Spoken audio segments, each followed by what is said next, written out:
Hi, welcome to Storm the Field. I am Mathis. I'm joined here with Quentin, Rob, and Trey. Don't forget to like and subscribe to the channel. If you have any questions, we're going to be doing some Q&A later on. We have our socials up above, our emails down below. We also got the comment section. This is going to be our first reaction episode. This is coming through with our week 0 reactions. Kind of way we're going to structure our show is early in the week when we're talking about the game that just happened, and later we're going to be doing some preview of what's coming. And so we're going to pick some interesting topics, and then we're doing, we'll touch on it later in the show, but we'll be doing our pick 'em, and later in the show. It's a little boring, a little tedious, so we're going to push that back a little bit, keep it interesting early. We'll be talking about what we predicted the week before and how that compares to what actually happened. But we're going to go ahead and start off with a pretty interesting topic. Nebraska, they let us down. We drank the Kool-Aid. Scott Frost, once again, blowing an early lead. Trey, what do you think this means for Scott Frost and the Cornhuskers?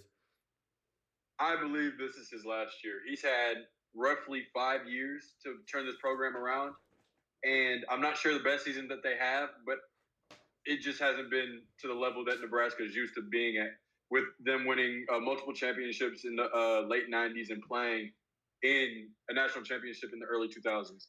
It's just he went into a program and promised to turn around, and he just hasn't delivered yet. So I'm not too high on Scott Frost right now, and I believe he won't finish out the year.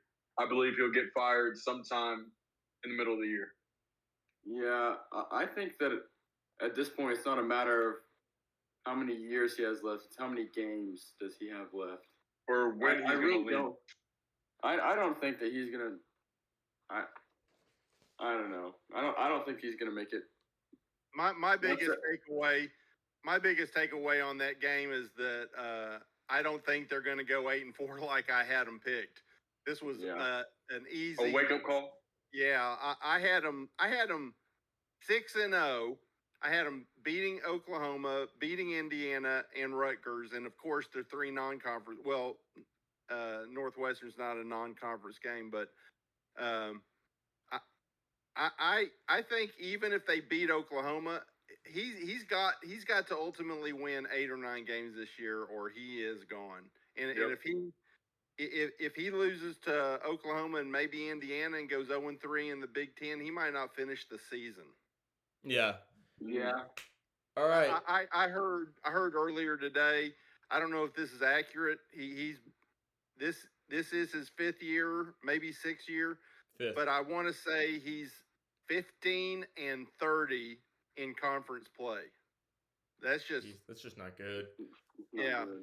I think I might have been too high on Nebraska this year. I had them going 6-6, and now looking at this game, I believe I should have had them finishing worse. And Nebraska's in the weaker division. Yeah, that's just unbelievable. They only play 2 games from the East, maybe 3. Two. The only difficult game it looks like they have is Michigan in Big Ten play. Yeah. All right. Well, I got my notes here, and before I get into the actual game and talking about what this means for Nebraska, I want to give Northwestern some props. I pretty Shout low out on them. Northwestern. Pretty low on them at the beginning of the season. And they just own the line of scrimmage on both ends. Their D-line and O-line. They threw when they needed to throw, and they were able to run when they needed to run at the clock at the end. And, I actually left my game notes at Rob. I have a little book, so I had to kind of just go back and think, which isn't always a good thing for me. Sometimes that's when bad things happen, is when I think. But from what I remember, Casey Thompson looked pretty good in the first half. And it's kind of just a tale of 2 halves. But even with that, I mean, you see that interception at the end of the game. That necessarily wasn't his fault. You had receivers who were just playing volleyball with the football. They were just bouncing it up in the air, putting it in harm's way. It didn't look good. That offense, it sputtered bad, and really what the drops and the tips were what killed the pass game. Mathis, I would definitely put both of those interceptions on his receivers.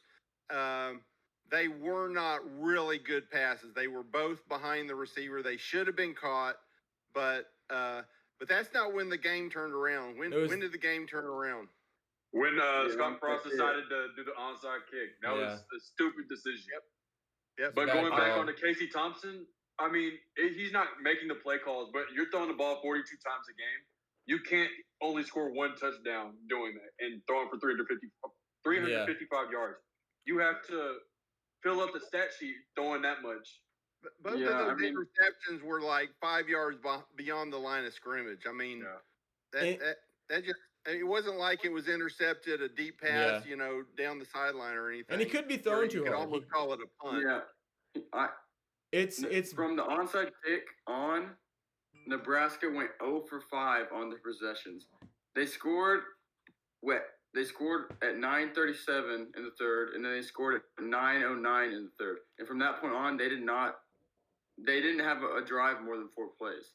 And I don't know how much you can blame Scott Frost for that. I mean, the onside kick, it did take a lot of momentum away, but also you don't lose a game off one play in the third quarter. At some point, someone's got to make a play. Yeah, there were so many other drives and missed opportunities, but like I said in our preseason predictions, at some point, like the head coach has his fingerprints, his DNA on that team. And if the team's DNA is that they sputter and blow leads, then that's got to say something about your coach. And so I'm concerned, and to pivot to what this could mean for their future, I don't know if y'all know this or not, but his buyout drops, his coach buyout for if he gets fired, it drops October 1st. And so I'm not looking at a number like 8 or 9 wins that he has to get by the end of the year to keep his job. You got to win 4 games in between now and then. You got to win the next. You got to be at least 4-1 coming. They go in their bye week. I think it's the 15th they play, and then they go into their bye week. You have to go into that bye week with 1 or 2 losses. You got to pick up every game except for maybe the close loss to OU or Purdue. But you got to. Their bye is week 5. I can't even say that. I can't agree with that. If y'all are saying they got to be 4-1 before the buyout kicks in, then you're saying they have to beat Oklahoma. Yeah, they do. Yeah. I feel like they have to beat Oklahoma for him to at least finish out this year. And if they don't, it needs to be close. Yeah. And I'd say a loss is a loss. I'd say even if they lose a close game, I don't see him finishing out the year. Yeah, but it's a game they're not supposed to win. OU could. He's what, 5-21, 22 in one possession games. It's 5-21 or 22. 21 in one possession games. And you don't want to say, hey, a week 0 game can lose this man his job, like just based off that. But he's had 4 seasons before this. He's built a reputation on it, and I'm not saying you can't turn it around, but if you do turn it around, you have to turn it around like right now. And the sad thing for him, he may very well be a good coach. I think that onside kick was questionable because they were already dominating the game. You do that when you're trying to get back in the game. But unfortunately, he could go somewhere else, and you never know. He just might be a great quarterback. But he's snake bitten at Nebraska.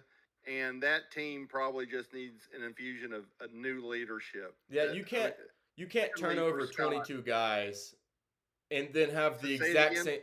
You can't turn over 22 guys through the transfer portal and then have the exact same problems you had last year. Yeah. Because I don't mean to be disrespectful to Northwestern, but they out-talented them, but they got out-coached pretty bad. I mean, the stats were the aggression on Northwestern was just crazy. Like they just ran the ball all over them, and it felt like Nebraska literally had no steam under them. Hey, and here's the thing to think about. That flight to Ireland killed them. So you turned over and you got a new quarterback. You got Casey Thompson, who is an upgrade at the quarterback position, but he had the same problems at Texas that Scott Frost has had at Nebraska. They were going up a lot in the second half, going into the second half, and they sputtered late. They lost leads, and I think it's easier to lose those games when you have experience in losing those games. Tell you what, the equation for a successful team obviously is not a snake bit coach and a former quarterback from Texas. Yeah, never a good combination. That's a bad combination. You can't complete only 8 passes in the second half and expect to win a close game. Yeah. And like looking at like the implications for the rest of the season, I had them going into week 7, 5-1. And if they lost that Northwestern game, I don't really have any. And I had them losing the Oklahoma game, so I don't really have any confidence in them winning the Oklahoma game anymore. And how much confidence do I have them beating Indiana or Rutgers? And I definitely don't think they'll beat Purdue. And I don't know. Michigan. Yeah, there's not a whole lot of wins that I can see for the rest of the schedule. I think that 6-6 is like they're gonna have to claw their way to 6.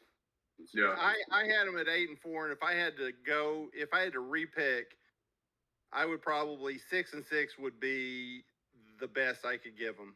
I think they're probably going to end up being 5-7. I think 2020 hindsight, I would flip Northwestern and Nebraska, like my picks for them. I had Northwestern going 3-9 on the year, and now I feel like I'm a little bit higher on Northwestern. I feel like I can say they might be a bowl game team. It's a little early, but I mean they play weak teams in the Big Ten later on in the year, and those 2 games they can pick up, like against Maryland and Illinois.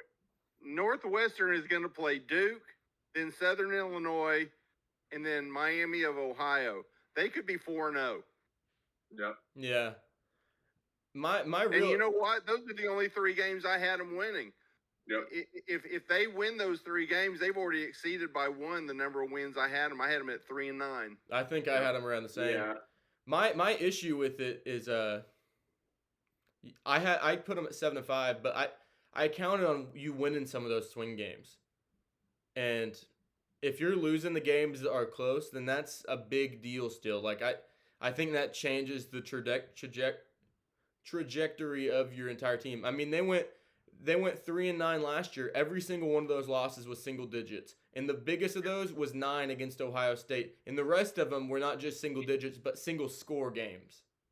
Yep. And so if you're having those problems again, then it can be really tough. What I will say is if you take care of business these next 2 weeks, which is a big if, but if you take care of business and you somehow pull off a win against Oklahoma, I think you are at least able to buy yourself your job through the bye week. And then you can see how you do against Iowa, Wisconsin, Michigan. I can't remember the other game in that late stretch. But I think at this point Wisconsin. In Minnesota, right? Let me ask you guys this. Let me ask y'all this. That last turnover came with what, about a minute and a half to go? They're down by a minute 22, I think. I think a minute 28, I think. A minute 28. They're down by 3. They come back and score a touchdown there. What are we talking about? How great Scott did? No, I still think so, though. I think that Northwestern's not that good of a team is a thing. I don't know. I really don't know what to expect. You don't think the national media would be talking about how Scott finally, won a late game, a close game, won it late, fantastic drive. I mean, they were favored by like 29, so I don't know. I think if they win these next 2 games, it's a sigh of relief. It's because you haven't had it in so long, but I don't think it's necessarily a good sign if you win that game by 5 points. I don't either. You had to have handled business. The fact that you lost your momentum after going up 11, that was the cause of concern. Well, I'm not saying how good Nebraska is. I'm talking about Scott Frost being on the hot seat. I don't think it changes things because I think they would have won that game in spite. He finally won a close 1-possession game. I don't think that game's good enough for him to ultimately keep his job. I mean, they were supposed to beat Northwestern. When you look at the decisions, like you have to look. Isn't going to keep you. Beating Northwestern is not going to keep your job, but losing to them could cost you your job. Yeah, that's what I'm saying. If they had scored on that final drive, would we be saying, well, that they should have done better, but let's see how they play against Oklahoma? Yeah. Or Indiana. Yeah, I definitely think we would. I wouldn't be happy about that game if I was them. Yep. I think from the moment you do that onside kick, even if you're going to dogfight through the end of it and you win, like if it just you flip the end, I still would be concerned about my prediction moving forward because you have coaching decisions in a game. Like Yep. doing that onside was a turning point. And so I'm just when you make those bad decisions. Go ahead. What I'm saying is I think the national media, and I want to avoid this ourselves, being fickle.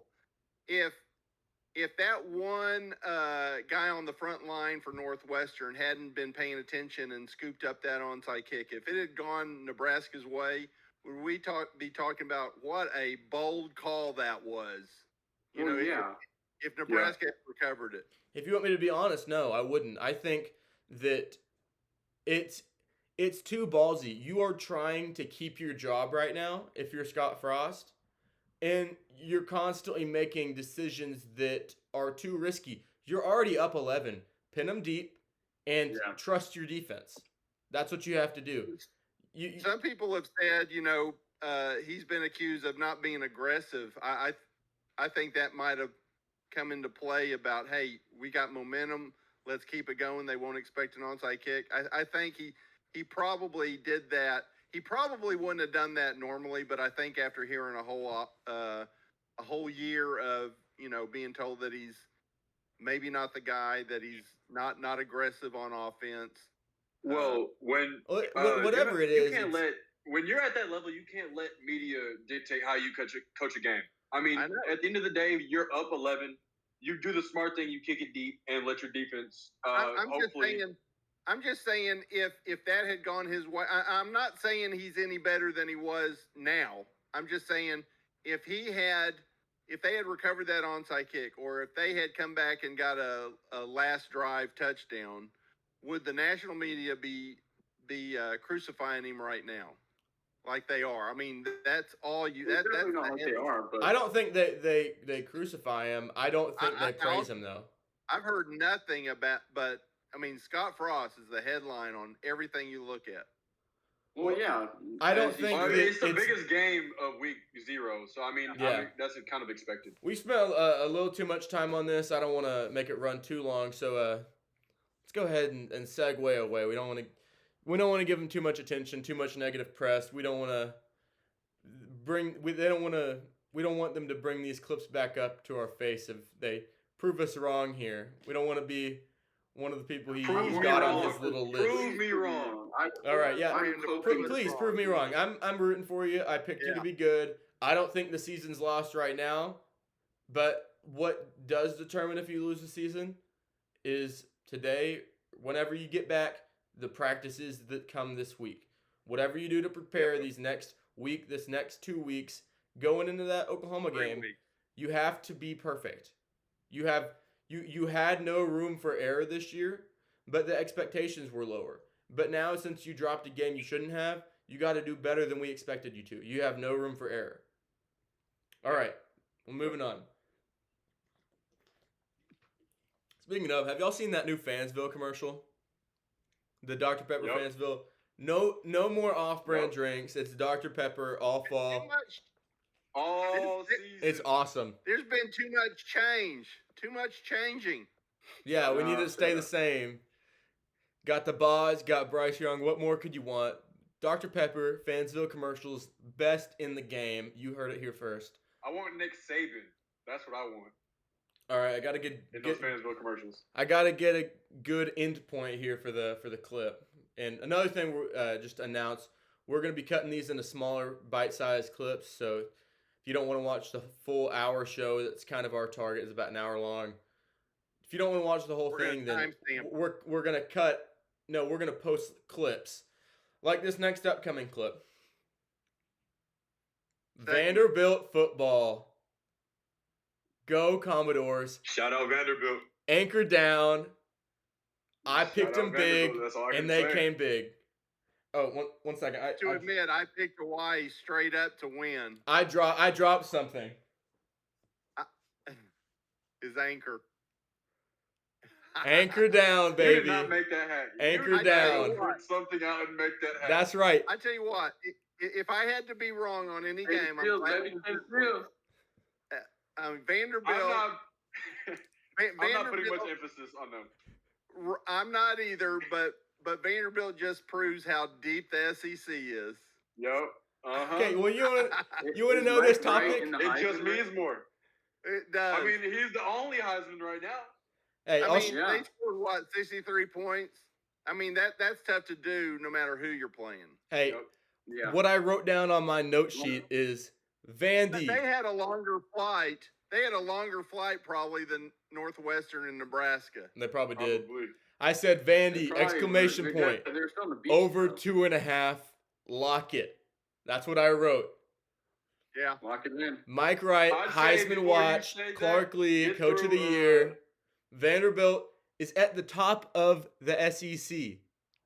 They're the first team. Yes, they are. No, they're not. Yes, they are. No, they're not. Yep. Dude, you don't know how conference records go. They're 0-0 in conference play. If you go look on the ESPN app and you go to the SEC and standings, guess who's sitting there at the top, sitting pretty? That's because they're the only SEC Vandy team that's played. Don't matter. You could be 9-3 overall, but 6-3 in conference play, and you could be behind a team that's 8-4 who's 7-2 in conference play. Okay, off the record, I have them going 3-9. Off the record, Shout out Vanderbilt. I stopped recording. Just, I stopped recording. Vanderbilt is going 3-9. I don't think it's super impressive of a win because, I mean, you played great, but Hawaii's not a very good team. They went 0-12 in the Mountain West last year. Okay, now we're gonna go back to on the record. Vandy, they could win a conference game or two. They could go They could go bowling if they win. If they win 3 of these games, What conference game? 5-7 minimum. That's almost as bad as my Texas take. 5-7. Alabama. Tell me, Mike Wright is gonna win the Heisman. Clark Lee. He's not. Stop it. Clark Lee is Coach of the Year. They're beating Georgia. Got hurt. I could agree with you. Hey Rob, I just went to ESPN. Vanderbilt Commodores 1-0, first in SEC East. That's not. This guy's stats and info that's what today. it says. That's what it says. But they're not in first place. Rob, I'm telling you, they're winning. They're ahead of. You're just mad because they're ahead of A&M right now. If they're not in first place, what does first in SEC East mean? Hey, we're giving them their moment in the sun. No, what does it mean? Are you telling me that they're in first place right now in the SEC East? Yes. Yep. Do you still live with your mommy?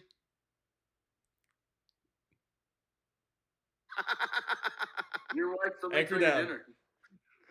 Yeah, I'm giving them. She does. We're gonna go ahead and and we're gonna be happy for him now because we don't know how much longer we're gonna be able to be happy for him. I'd say about week 4. Yeah. If Hey, that. hey, we're gonna keep September a happy month for Vandy, and then we can go from there. I don't know. I have them losing in a couple of weeks to Wake Forest. Yeah, but they're still gonna go 3-1 in the month. For them, But that's not a conference game, so it doesn't hurt them. They'll still be in first place, right, man? What are y'all gonna do when Vanderbilt beats or beats Georgia and Bama in the same year? What are y'all gonna do then? I'll be dead when that happens. Is there a way to kick It's this out year. a member from Discord? No, you can't. I'm running the stream. Okay. Moving on. We've had our fun. We're moving on. Here's when we get into our predictions and results. And so I'm going to go ahead and move it over. We got our results going. We're going to start off with Western Kentucky beating App State. No, Austin P by 11. Sorry, I'm looking at the abbreviation. Yeah, they beat them by 11. Rob, what do you have them going? Gosh, I had Western Kentucky winning. I don't remember if I called them to. I think I had them covering the spread. What was the spread again? I can't find. I don't know. I can't remember what the spread was. But I looked back at the week 0 video just a little bit ago, and I know that it was closer than I thought. I saw that there was no line on it when we. I remember talked about it last. I remember it was closer. It was something like high teens, low 20s, and so Austin. And they didn't. So they covered the spread. They covered the spread, but I did pick Western Kentucky, so I'm 1-1 right now. Yeah. Okay, so we already covered Northwestern and Nebraska. We all got that game wrong. Trey wasn't there for our week 0 prediction video, but he had them at the same. I remember I picked the over. I think the over was 9, and I still picked Nebraska to cover. So I went 0 for 2 on that one. Let me move the hat backwards again. Get that Vandy logo out of here. But still anchored down, baby. This is a Vanderbilt homer page now. Anchored down. Next, we got UNLV. What do y'all have? They won by 31. Wow. I had Idaho State winning that game. Whoa. I did. I don't remember the line. They got destroyed. I don't remember the line, but I had UNLV. I think I had it pretty easy too. UNLV by 9. And I tell you what, they were playing like their basketball team from the 90s. They were running Rebs. Yeah, that was a pretty good game. Too bad they're not as good as their new stadium. Yeah. Yeah. Quentin, do you remember what you had? I definitely had UNLV. Okay, yeah. I can't remember the line. We'll just touch on the lines. We'll mainly keep track. So, Rob, which games have you gotten wrong so far? Well, I'm 1-2. I got the Western Kentucky game.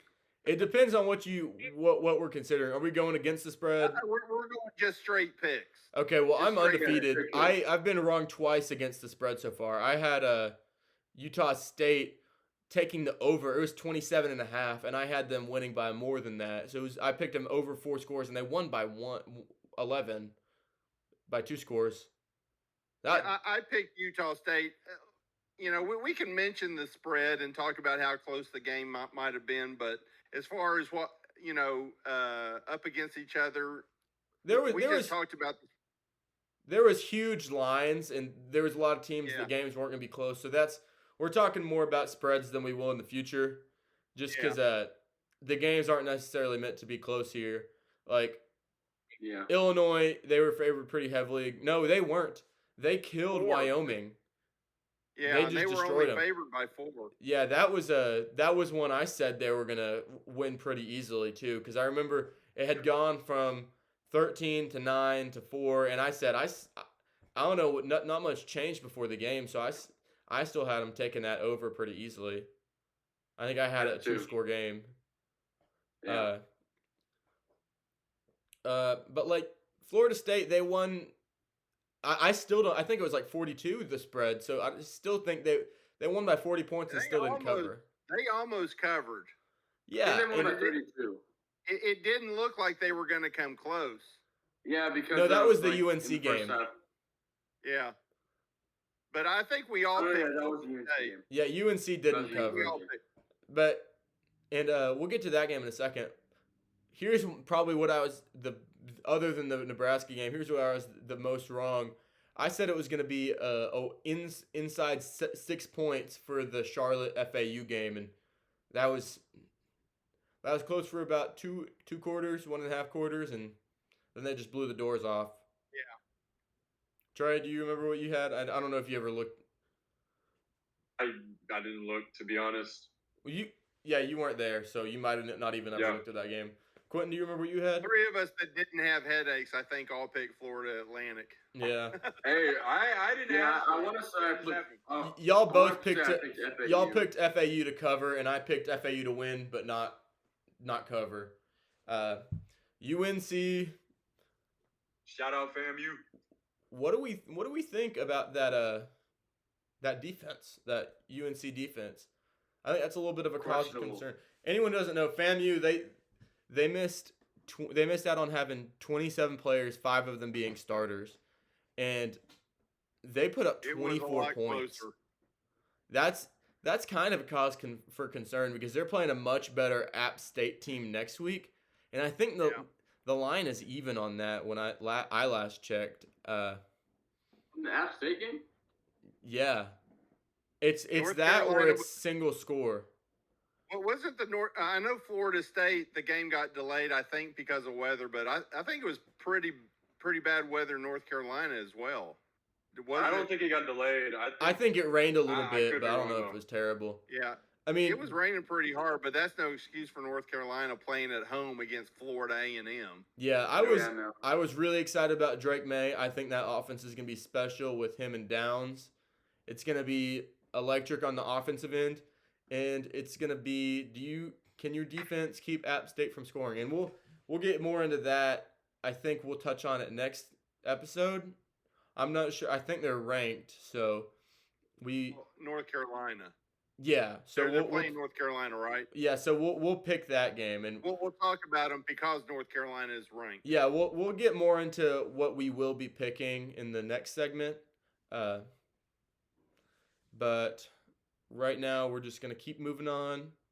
I was wrong, guys. Nevada beat New Mexico State.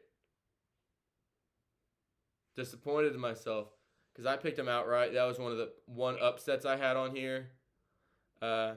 Quentin, you got anything? No. Wait, who are they playing? Nevada and New Mexico State. Yeah. I picked Nevada. Yeah, y'all picked Nevada. I picked New Mexico State. I honestly can't remember what I picked. Y'all picked Nevada, I think. Probably. Me and Rob are usually right. Yeah, I picked Nevada. Well, yeah, if I remember correctly, Quentin, except for the Vanderbilt game, I think was just ditto, Rob, ditto. Yeah. Except for UTEP versus North Texas. Oh, yeah, that's true. Yeah, I lost that one. Yeah, me and Quentin both picked that one up. Yeah. I ended up going 7-4 in those 11 games. I lost the Nebraska game. I lost the North Texas UTEP game. I lost the Vanderbilt Hawaii game and the Idaho State UNLV, which, all of those, I was 0-2 in the ones that I felt like were locks that we knew the most about. Nebraska, I went 9-2 straight up. I think I went 7-4 or 6-5 with the spread. Okay. And yeah, I picked UNT.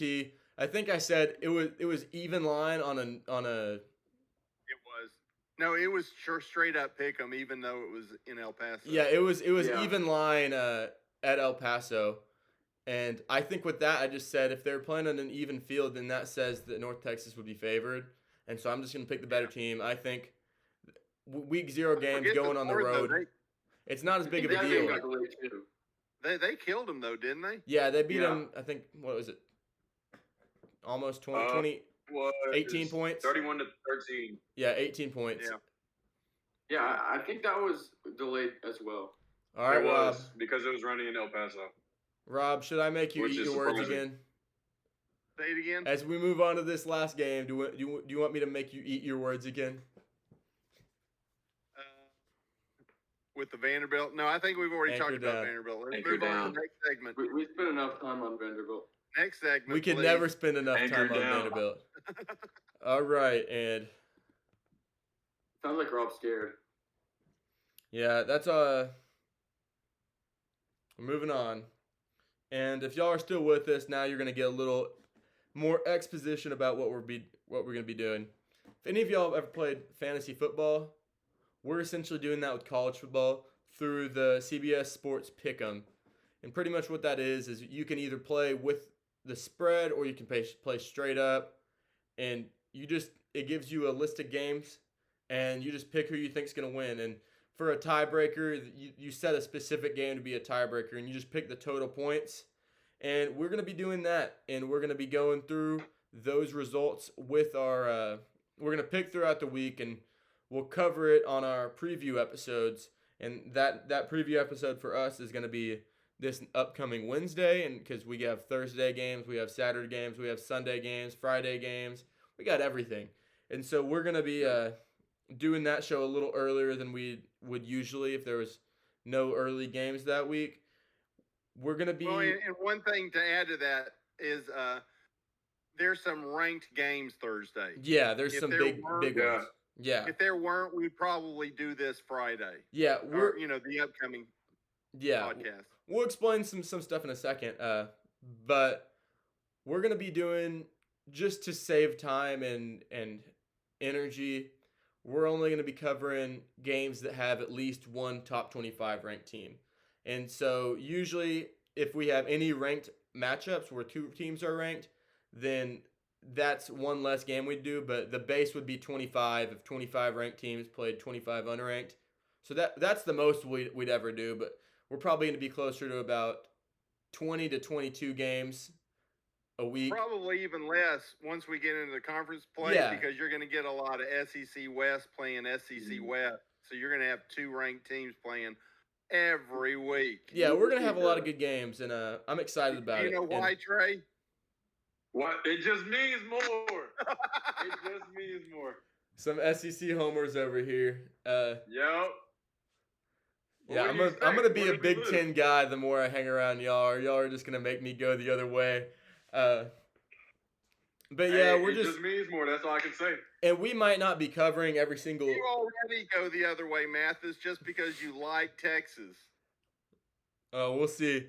We'll see how much I like them this year. 10-yard penalty to Quentin. No. I'll go ahead and throw it. I'll throw it down. It's No, somebody screenshot that, please. That'll be the thumbnail. Okay. But yeah, hey, we all need to do it. We're gonna mainly be picking games that we find interesting specifically. Everyone, throw it on. Rob. All right, there's the thumbnail. We'll go ahead and sorry, I'm blanking. We'll cover games we want to. And if there's games that you want us to talk about in the comments, then drop it down and we'll talk about a game. Sorry if we miss yours. We want to go a little more in depth than just saying what we have them at, and because I want to have an interesting show. We need to get a little in depth. And so we might talk from anywhere from 5 to 10 games a week maybe that we'll actually talk about and give a prediction, not just a score. But then on that upcoming reaction episode, we will have a little segment where we break down how we did, kind of like the segment we just did. But we'll have it a little more official. We'll have it, and we're not going to be including our week 0. We're starting with week 1, and we'll just keep a running total from there. Now we get to the fun part. We are going to be betting Dr. Squatch bars per week. The winner of each week, doesn't matter if you win by 3 games or if you win by 1. You're going to get, the winner of that week is going to win 1 Dr. Squatch bar. And we're going to keep that as a running total throughout the year. So if Rob wins 1 week and I win 3, then that would be net. I'd win 2 bars by the end of the year. And that's just a little example. And we're going to keep that, and we're also going to keep overall records. So we're going to have an overall, whoever's the overall winner by the end of the year, based off your record percentage, there's going to be another prize that's to be determined.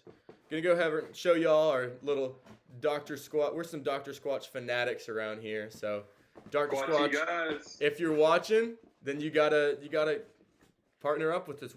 I'm just grabbing them out. I got them everywhere. We are some fans. I have a little tier list over there I'll have to show y'all sometime. But I got a stockpile already, so I'm not too concerned about the betting. I'm just trying to grab some more. If I lose some, fine. But I don't know if y'all have ever seen Undisputed with Skip and Shannon. They do their whole thing with Diet Mountain Dew. We're doing ours with Dr. Squatch. And it's just a little more interesting than money, a little funny, a little gag that we're going to have running around. And so if y'all are still watching, y'all are going to be in on that joke. And, wow, we're doing great on time. We're going pretty quick, actually. Is there anything else y'all want to touch on before we break down? I have one thing. Okay, what's up? If the viewers couldn't tell, Rob is actually a diehard Rutgers fan. He's always loved Rutgers. Yeah. His whole life. He's a Scarlet Knight at heart. His wife actually went to A&M, and she controls everything he does, and that's why he has. Yeah, we're gonna drop a GoFundMe in the comments for Rob and his divorce papers so he can get. Go Scarlet Knights. If you believe that, comment after the video. Yep. So don't forget to like and subscribe, guys. I just want to mention one thing. Like and subscribe. There's a notification button. There's 4 games that I'm really interested in next week, and we won't go into details, but the 4 games that I'm really keying in on, I think this one's for everybody. Notre Dame at Ohio State, Utah at Florida. Yep. And then West Virginia at Pittsburgh. That's an old rivalry coming back. Backyard brawl. The 4th game is the one that we'll be at. That is the last thing. State at A&M. Gig 'em. That's one. That's I did miss out on that. So I forgot to announce Georgia, Oregon. The STF tour. The Georgia Oregon game too. That'll be a pretty fun game, maybe. Oh yeah. Yeah, we're gonna be here. We're gonna announce the STF tour, which is pretty much just the games that we are gonna be going to see in person this year. One of our favorite things about college football is the atmosphere, and so you do miss out a little bit watching at home. Not a whole lot, especially if you have a good setup, you have a good environment, some ambiance. 2 TVs. Yeah, like 2 TVs, a fire pit, steak. Saturdays are for steak, by the way. A dog named Duke. Yep. And so, but we will be taking the show on tour this year, and we're gonna start it off with Sam Houston State at Texas A&M. Our uncle went to A&M, and we are gonna be taking a. Later on in this year, you guys hopefully will. If you know me, you know Duke, our dog, one of our dogs, and hopefully he'll make an appearance sometime during this year. But we seriously considered letting him be the 5th member of this podcast. And when we started doing our predictions, we started with the ACC. He went 12-0 for Duke, and that's what we had to kick him out. He also picked Duquesne, the Duquesne Dukes, to beat Florida State, and so we didn't let him on the pick 'em either. It was kind of disappointing. But yeah, we're all taking a tour of A&M. I'm looking to transfer there. He's looking to go there as a freshman next year. So we're gonna check it out. We're gonna be checking out some other teams later on. I think I'm eyeing Tarleton at TCU. Week 2, might catch a UT game late in the year. Cheap tickets, Big 12 football. Hey, I'm saying because it's cheap. I'm here to watch be at some good stadiums. I'd love to take it further out, but we don't really have the funds for that. So we're pretty much in a 3-hour radius of where we could go. Well, what about Norman? Hey, I might not like Texas anymore, or I might not be a Texas fan anymore. But I'll tell you right now, I will always be an OU hater. Let me stop you before you harm your image to the viewers. I don't care. OU, I don't like you. I will be objective. You know, Norman's only 3 hours away. I don't care. I will be I'll always be objective about my takes, but trust me, I do have a personal bias against you. And can be as lighthearted or as serious as y'all take it. I'm being more lighthearted about that. I love the sport. Having a great time doing this. We're just trying to build a community, have some fun. That's all I can really think that we have for y'all. We'd love to get some more followers on our socials, some interactions going. If any of y'all have anything you want to send us or any questions, comments, stuff like that, let us know in the comments. Anywhere, the social medias, DMs. We have our email link below. But if y'all would like and subscribe to the video, it would help us out a lot because it can get us some more exposure, try and get more people to watch, grow our community even more. And that's really all I can think of. Y'all got anything else? Nope. Awesome. Well, See I you am. Wednesday. What's that? See you Wednesday. Oh yeah, I'm so excited, guys. The season is back. Not that it went anywhere. We got real games next week. Yeah, we're having. This was the appetizer this last week. We're gonna have our shows be a little longer than 45 minutes. I'll tell you that, because there's gonna be a lot more to talk about to come. We're gonna try and keep the segment. We're gonna try and keep it to probably 3 or 4 segments a show, just to not drown y'all in content. But we'll be posting those clips throughout the week. Like I think the Nebraska clip will come up tomorrow. Maybe Vandy the day after that. But then we'll drop the prediction video for week 1 on Wednesday night or early on Thursday, so we can go ahead, get y'all some of that watching, and we'll see how quick that's rendered obsolete by us being wrong about 3 hours later. But I am so excited, and I really appreciate y'all tuning in, and we will see y'all soon.